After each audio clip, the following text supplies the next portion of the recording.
Welcome back. Welcome to my YouTube channel. For those of you who are new, welcome to Beth Talks.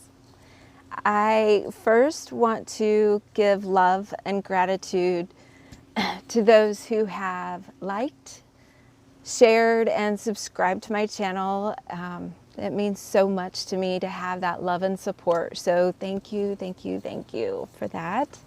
I am just a regular person, just like anybody else, who happens to have a lot of life experiences with changes.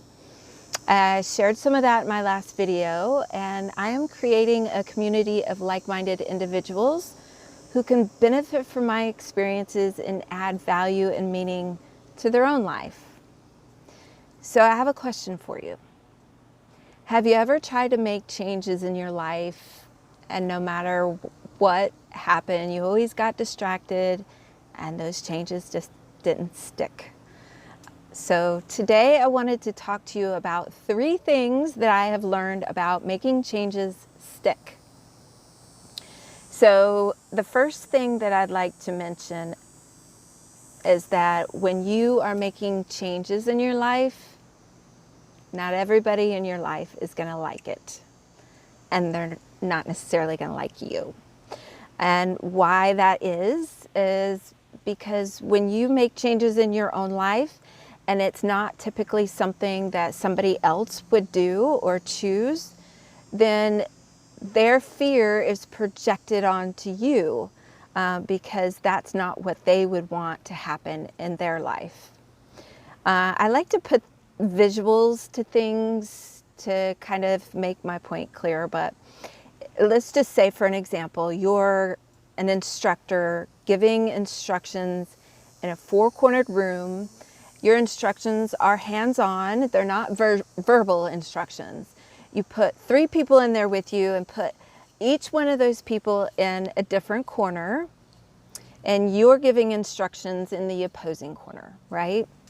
So each one of those people, when they come out of the room and the instructions are complete and they give their assessment, each one of those people are going to give a different portion of your instructions according to their own vantage point. The only one giving or knowing the full instructions is yourself. So when you're making changes in your life, you have to keep in mind that other people's opinions and thoughts about what you're doing is only coming from their own personal vantage point of what they think they know.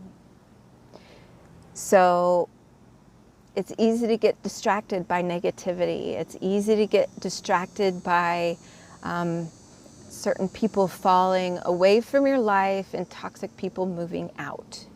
But those are all good changes, because when you're making changes, you want a filter that removes the toxic people from your life. So you have to stay focused on yourself, know who you are, and keep focused on your changes. You can't let things get personal unless you're talking to yourself.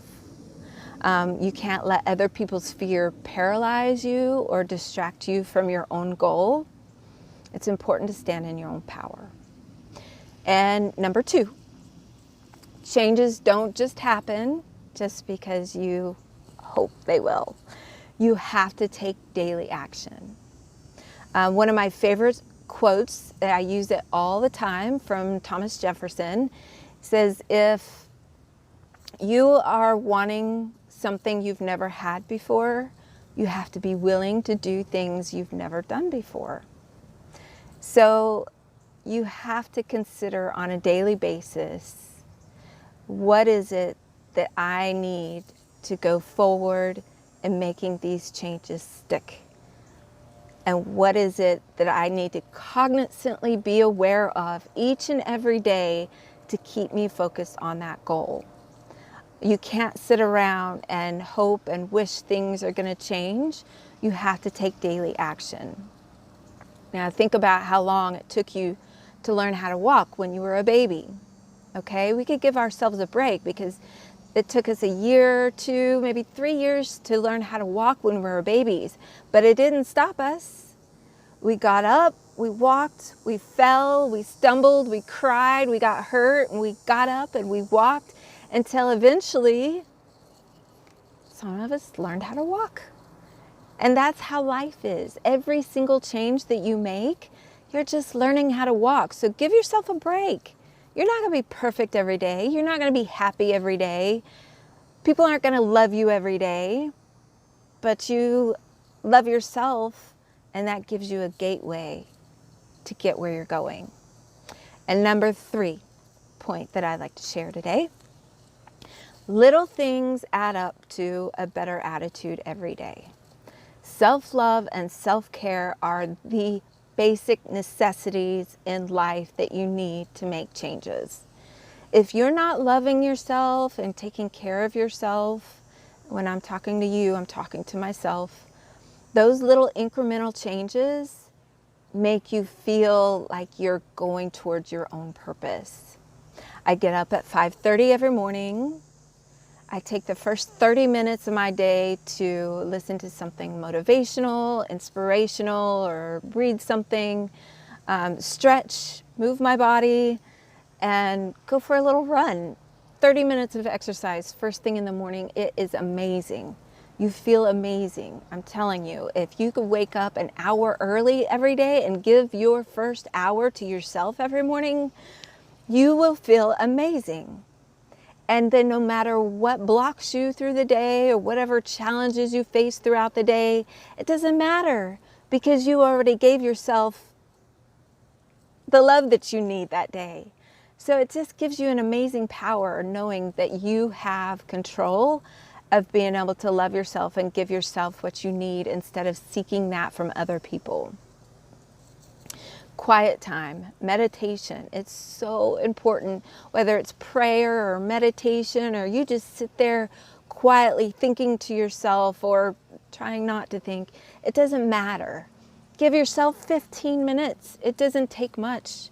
10, 15 minutes of time where you just close your eyes and you think about who you are and how you feel and give yourself a little bit of inspirational power every day. It's so, so important. I am still a work in progress. When I'm depressed, these are the kinds of things that are really hard for me. So when I'm having a really bad day and having a hard time getting going, I might not run. I might just get out and walk for a little while. I might not be all I can be, but I'm going to get out there and still be accountable to myself. So it's important. It's hugely important to be accountable to yourself. You can't be accountable to others and love others unless you do it for yourself first. So I'd like to close with this, and this is a really cool thing my daughter told me about. Have you ever heard of the crooked room theory? I looked this up.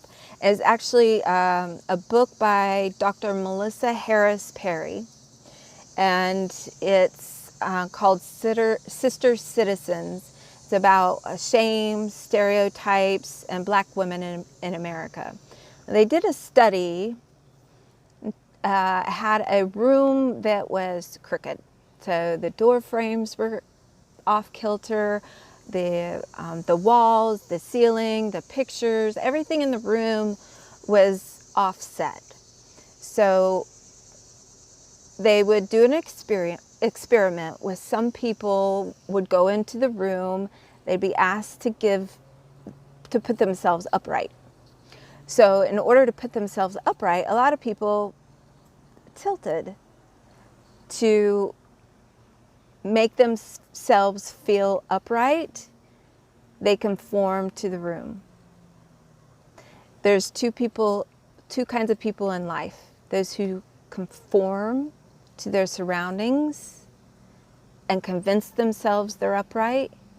And then there's few select people that would go into that room, asked to be upright, and regardless of their surroundings, they know they're upright according to how they feel.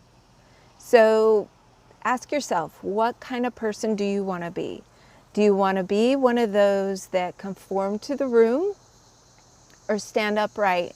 Know your power, know who you are, and no matter what anybody is saying or doing or thinking about you, the only one that matters is you. So just remember that. When shit goes rolling downhill, you're all your God. You're the one that's going to stop it, and you're the one that's going to find happiness if you want it. Some people don't. But for those of you who are changing in life, bless you, love you, and peace. I hope you have a great and wonderful week, and I can't wait to share with you next week. Please like, share, and subscribe all you want. And don't forget to hit the little bell, because when I upload another video, I want you to be notified. So peace and love, everybody. Love you. I'm out. Have a great day.